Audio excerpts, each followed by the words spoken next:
নমস্কার, রান্নাঘরে তোমাদের সবাইকে স্বাগত।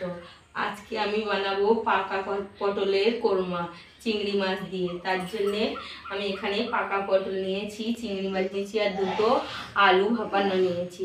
দেখুন বন্ধুরা, আমি এই পটলগুলো এইভাবে পিচ করে কেটে নেব। আমি এখানে দানা বা খোসা কিছুই বাদ দেব না, সবগুলোই নিয়ে নেব। এইভাবে সবগুলো পিচ করে নেব। নিয়ে মিক্সির জার নিয়েছি, মিক্সির জারে আমি একটা পেস্ট বানিয়ে নেব। এখানে আমি মশলা নিয়েছি, বাদাম নিয়েছি, পোস্ত নিয়েছি, চালমগজ নিয়েছি, কাঁচা লঙ্কা নিয়েছি। এটা একটা আলাদা পেস্ট করে নেব। দেখুন বন্ধুরা, আমি এগুলো আগে সবগুলো একসাথে পিচ করে নেব।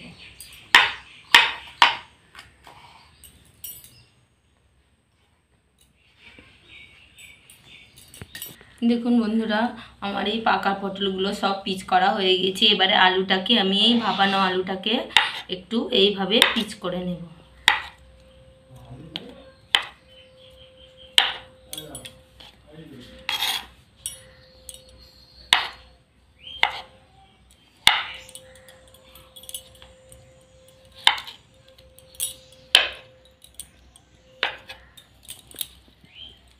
এখানে আমি চিংড়ি মাছগুলো নিয়েছি।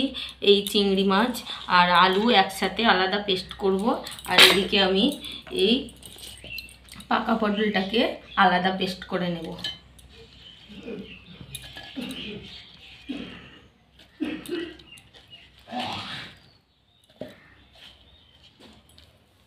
দেখুন বন্ধুরা, এই মশলাটাকে আগে আমি পেস্ট করে নেব। একটা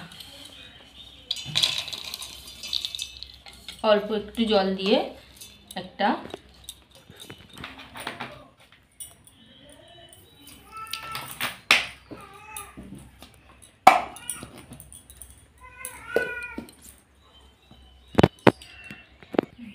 দেখুন বন্ধুরা, আমি এই পাকা পটলটা একটা সুন্দর একটা ব্যাটার বানিয়ে নিয়ে চলে এসেছি। এই দেখুন কি সুন্দর হয়েছে।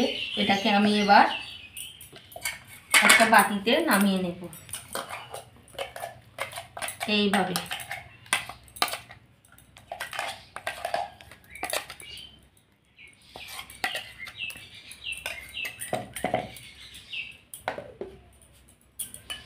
এখানে যে আমি বাদাম, চালমগজ, পোস্ত নিয়েছিলাম আর কাঁচা লঙ্কা নিয়েছিলাম, এটারও একটা সুন্দর ব্যাটার বানিয়ে নিয়ে চলে এসেছি। এই বাটির মধ্যে এটাকেও নিয়ে নেব।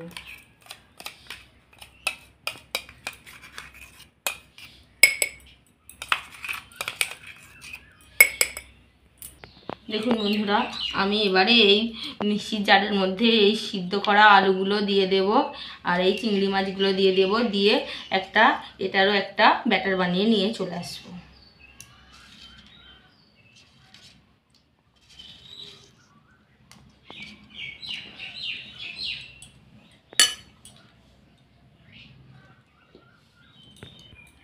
দেখুন বন্ধুরা, আমি এই চিংড়ি মাছ আর আলু ভাপাটার একটা সুন্দর একটা ব্যাটার বানিয়ে নিয়ে চলে এসেছি। দেখুন বন্ধুরা, এইভাবে আমি এটাকে এর মধ্যে নিয়ে নিলাম।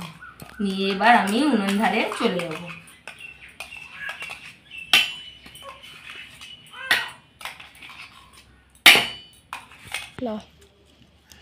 দেখুন বন্ধুরা, আমি উনুনের ধারে চলে এসেছি। উনুনটাকে জ্বালিয়ে একটা কড়াই বসিয়ে দিয়েছি এই পাকা পটলের চিংড়ি কোরমা করার জন্য।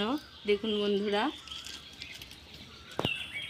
এখানে আমার কড়াইটা গরম হয়ে গিয়েছে। এর মধ্যে আমি সরিষার তেল দিয়ে দিচ্ছি।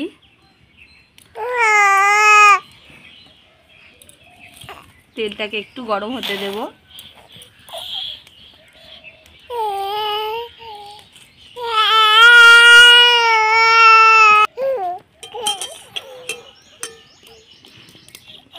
দেখুন বন্ধুরা, তেলটা আমার গরম হয়ে গিয়েছে। এখানে আমি ফোড়নে দেব দুটো শুকনো লঙ্কা আর মিঠা মৌরি আর দেব কারি পাতা।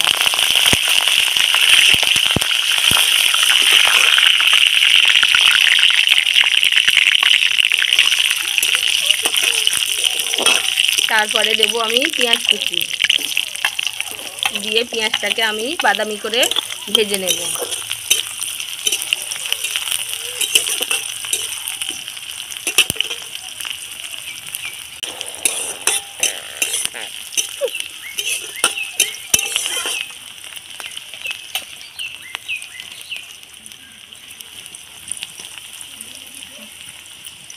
বন্ধুরা, আমার পেঁয়াজটাকে বাদামি করে ভেজে নেওয়া হয়ে গিয়েছে।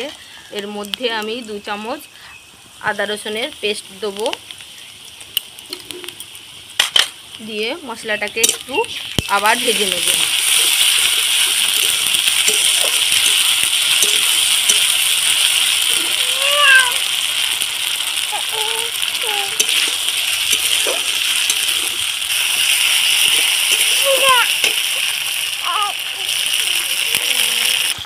এখানে আমি স্বাদ মতো লবণ দেব,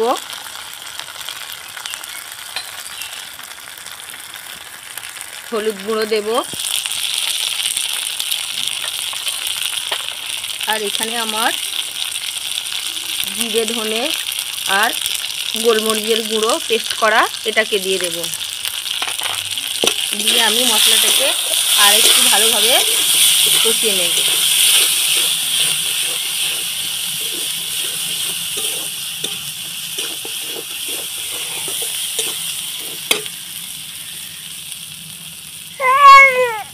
তারপরে এখানে আমার এই চিংড়ি মাছ আর আলু ভাপানোর যে পেস্টটা বানিয়েছি এটাকে দিয়ে দেবো এর মধ্যে। দিয়ে আমি এটাকে ভালো করে কষিয়ে নেব।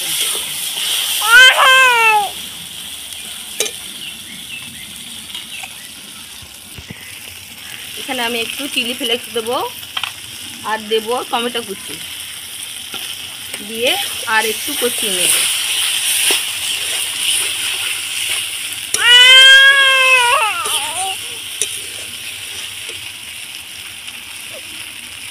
এবার আমি এই পাকা পটলের পেস্টটাকে এর মধ্যে দিয়ে দেব। দেখুন বন্ধুরা, কেমন পুরো হলুদ পাকা পটলটা আমি পেস্ট করে নিয়ে এসেছি।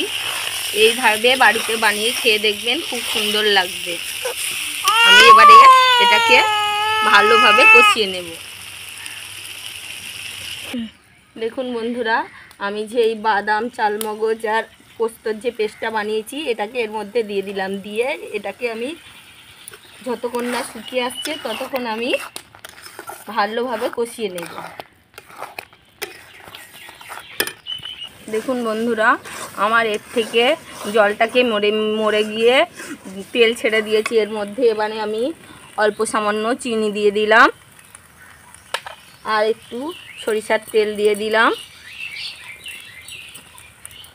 দিয়ে আর একটু আমি কষিয়ে নেব। দেখুন বন্ধুরা, এই পাকা পটলে থেকে তেল ছেড়ে দিয়েছে। এখানে আমি এবার গরম মশলা গুঁড়ো দিয়ে নামিয়ে নেব। আমার এটা বানানো হয়ে গিয়েছে।